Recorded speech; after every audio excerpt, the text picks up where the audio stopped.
Hey wonderful people, and welcome back. Thanks for watching my films about the sad Iranian attack on Israel with their drones and missiles.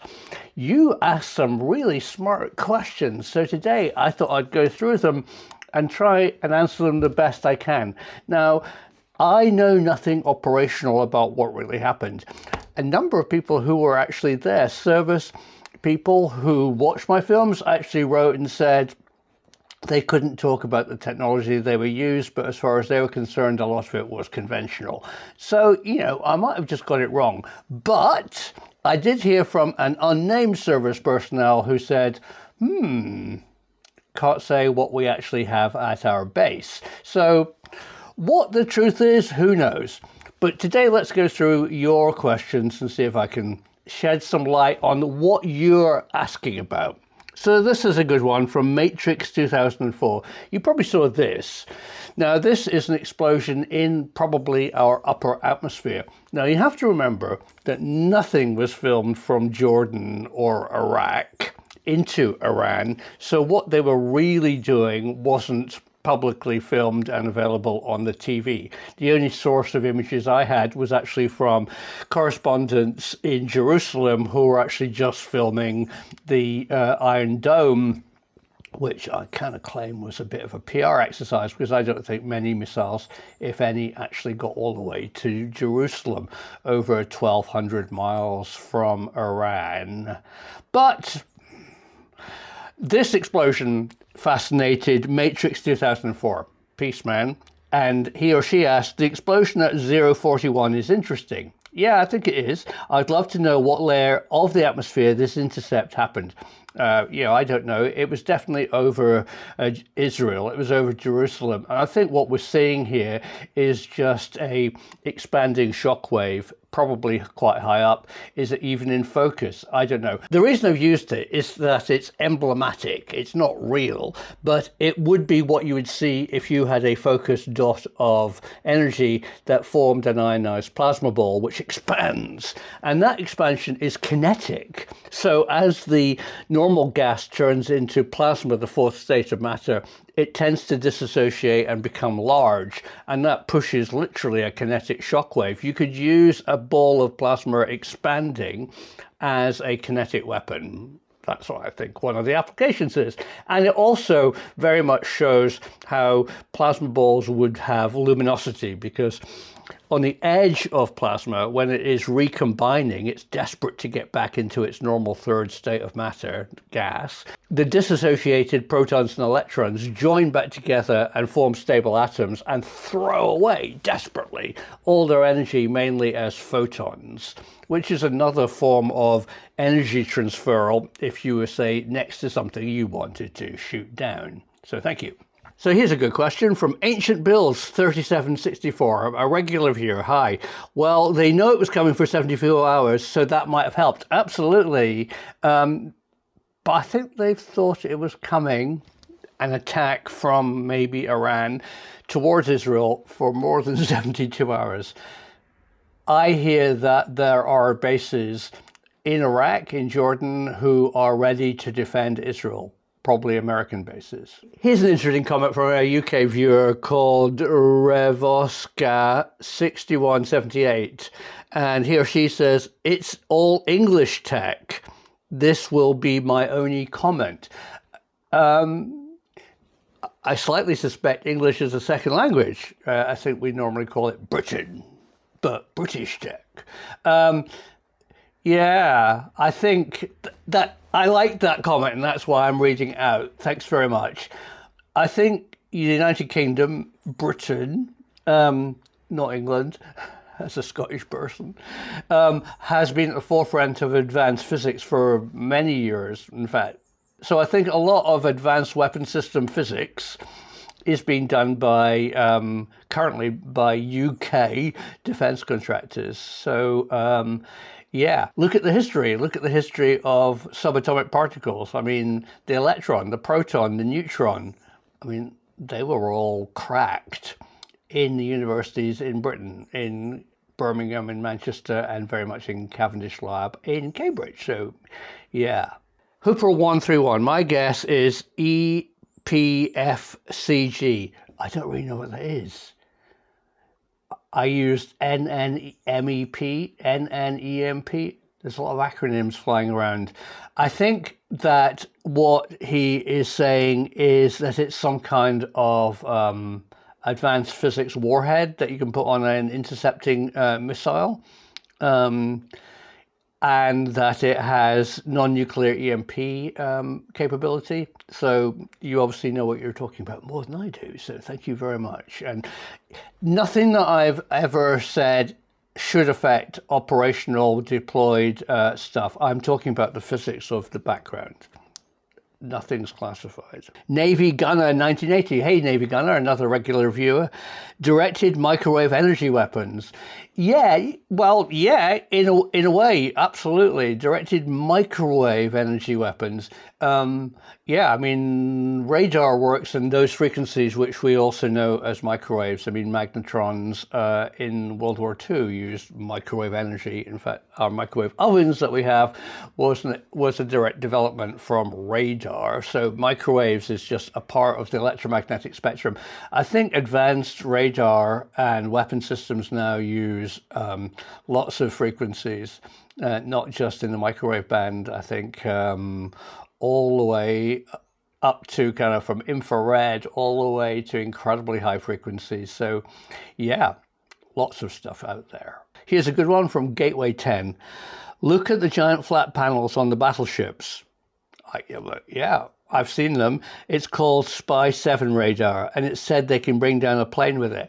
Yeah, I think this is a great question, because we kind of assume that radar is a way of eavesdropping and looking at something from afar and getting targeting information. But radar, as proved by German continuous wave radar in World War II and in the Japan theater as well, can actually produce plasma effects, which could be a weapon. I mean, definitely radar can be turned into a directed energy weapon given enough power. That's very, very, very much what Britain took from World War II, from German technology, and re-engineered it in Bawdsey Manor in Suffolk, right next to Orford Ness and Rendlesham Forest. It's all part of that area. Yes, I'm sure what looks like flat panel advanced radar on board ships can be offensive as well as just defensive. Thank you. Zombie Grandpa. Great name. I know the feeling, Zombie. I can tell you that the USA has EMP generators for 7 decades. Yeah, EMP is massive. I mean, what people say that a precursor to any global conflict would be an EMP strike to take out a country's electronics, cars, vehicles, communication, computers. It's a very good way of sending somebody back to the Stone Age, as I said. And so EMP pulse generators, a lot of them are nuclear. You can explode a nuclear device in the atmosphere, which will send out such a strong wave of electromagnetic pulse that will fry anything electronic. But what's more interesting is non-nuclear EMP, a way of generating that same kind of destructive force, but without exploding a nuclear weapon. It's much more subtle, and that's very, very, very much what was experimented on at Cobber Mist, in Orford Ness, at Bawdsey Manor, and I think Stanford Research were involved in possibly a program at US Air Force Bentwaters in Eastern England. Here's another, Rotary Rockets. That's always a great title. I like Rotary Rockets. I think you answered your own question. What was my question? I believe they are particle weapons gleaned from the early UFOs and guided by AI. Only self-learning AI would be able to calculate all the angles and patterns quickly enough to eliminate so many drones launched from Iran. Now, this Yeah, well, definitely. I think that self-learning and AI and very, very quick targeting. A lot of people have said that what Iran did was send out swarms of drones which were expendable to mask the very few but very expensive cruise missiles which they also launched. So the drones were just a distraction. I think that's quite a smart idea that actually happened. But you still need to shoot down the drones, and there are AI or very smart targeting systems that can target multiple drones because a drone swarm is something which needs to be defended from. So thanks, Mr. Rotary Rockets. Hey, it's always a pleasure to hear from Lewis Doherty. Hi, Lewis. Peace, love, and understanding, man. And I hope you're feeling better. And what Lewis says today is it would seem to me that weapons that are project plasma beams would be less effective than a laser type for the same reasons. Yeah, so what Lewis is mentioning is that some people have said about the iron beam system that Israel uses, that the iron beam tends to spread out and dissipate as its energy becomes absorbed and refracted and just lost, passing through our atmosphere. And actually, that's actually true. There is a maximum range that you can have a columnated laser beam that will actually deliver energy in a single point source at a distance over maybe a mile would be the maximum, so it's very close combat. Long distance lasers just would mean immense amount of power to keep that beam focused. And what Lewis is suggesting is that a plasma weapon, a plasma projector, would have the same problem. I disagree. I agree a lot with Lewis, but in this case I disagree because the plasma idea isn't projected.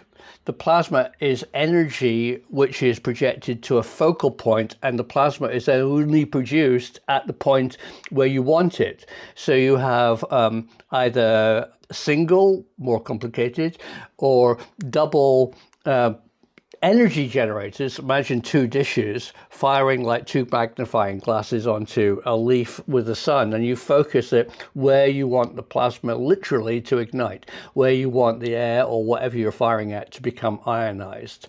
And so in fact you don't have any dissipation of a beam because there's no beam. You're just sending energy to a focal point.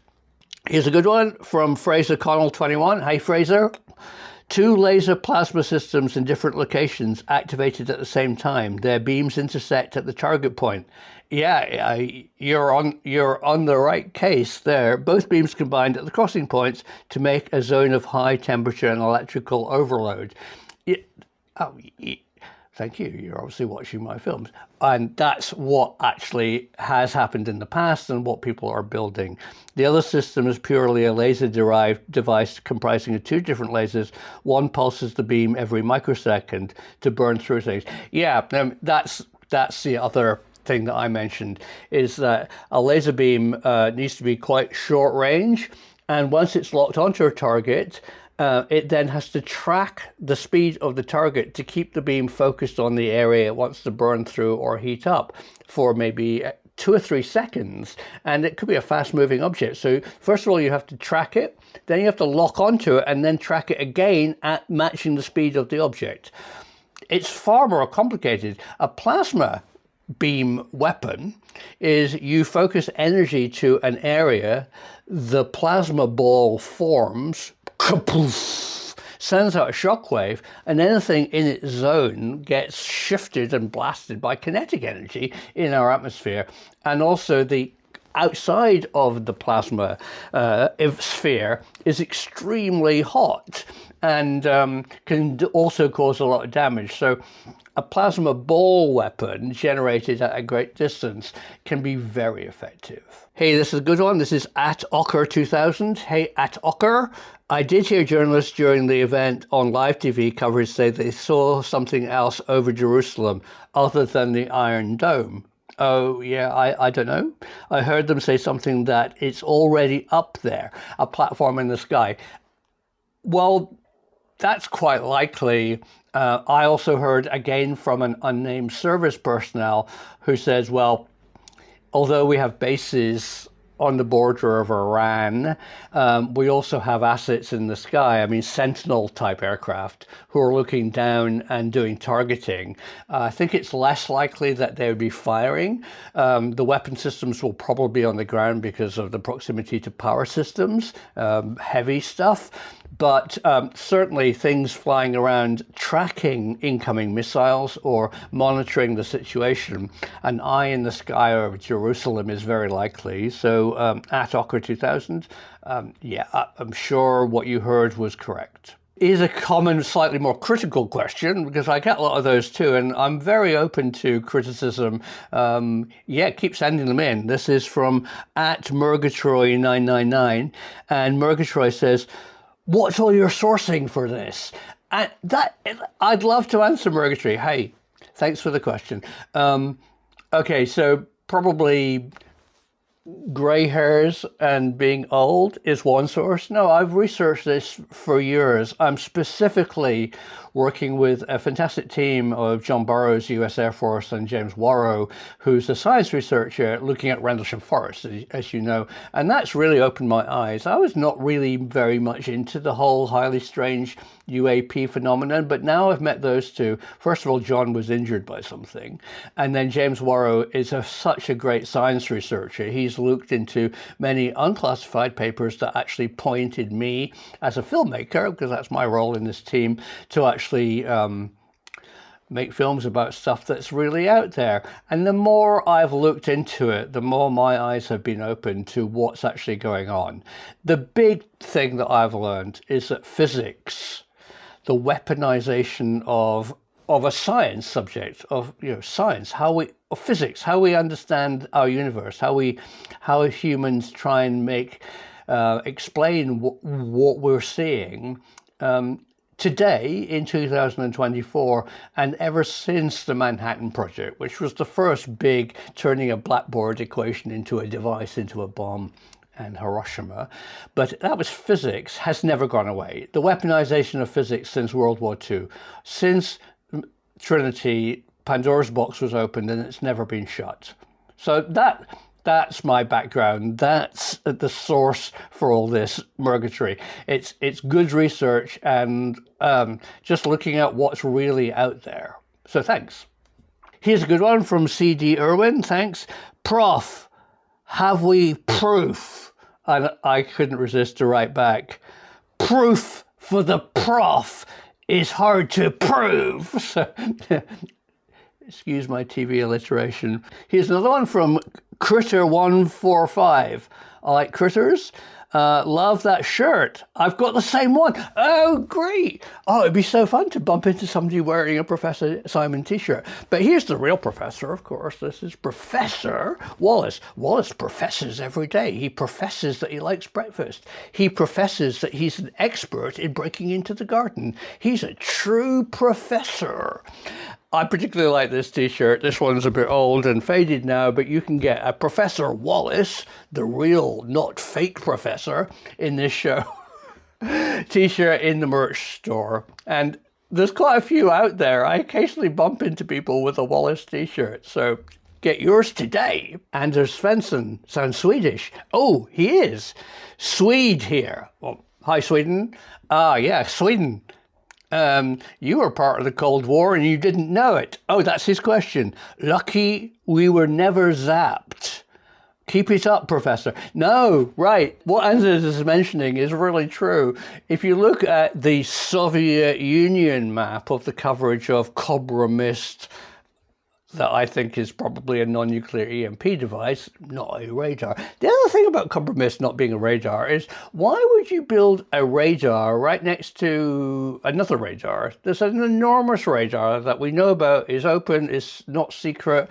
It does a fantastic job, called Fylingdales. It's also on the east coast of England. It's just a few tens of miles up the coast from Orford Ness.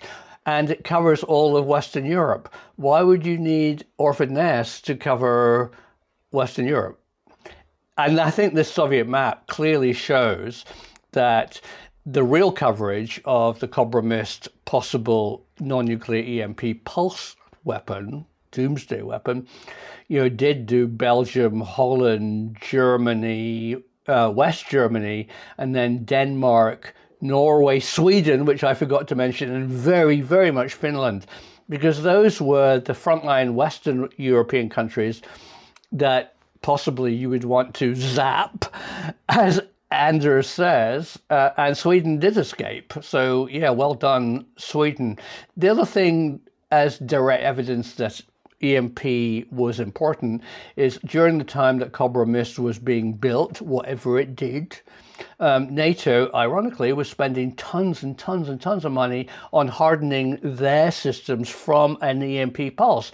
And of course, we always assumed that it would be an enemy that would fire an EMP pulse against NATO forces. But in fact, maybe it was NATO was going to fire an EMP pulse against an invading Soviet army, and they needed to be hardened against their own pulse. I don't know. So thanks for being so fantastic. I have to underline that what I said is purely in my humble opinion. I don't have any direct military knowledge. I don't really know how they shot down the missiles and the drones. All I'm saying is that a defense shield is what I'm hearing, and that I definitely have heard that there are bases in countries bordering Iran that have been there for possibly 10 years, because this attack that happened this week was predicted to happen, and they're US bases, and maybe they've got conventional type of Patriot surface-to-air missiles. Maybe there's also aircraft based there, but what I'm hearing is there's one or two very advanced tracking and possibly EMP type devices to actually counter any attack on Israel that comes from other countries in the Middle East. So I think there's something in it. I think the history of what actually could work, it's fascinating me, and thanks very much for viewing. Stay tuned. I'm totally prepared to put really weird stuff out there, which sometimes might be correct, sometimes might be wrong, but I always hope to ask good questions on your behalf, because the truth needs to be out there.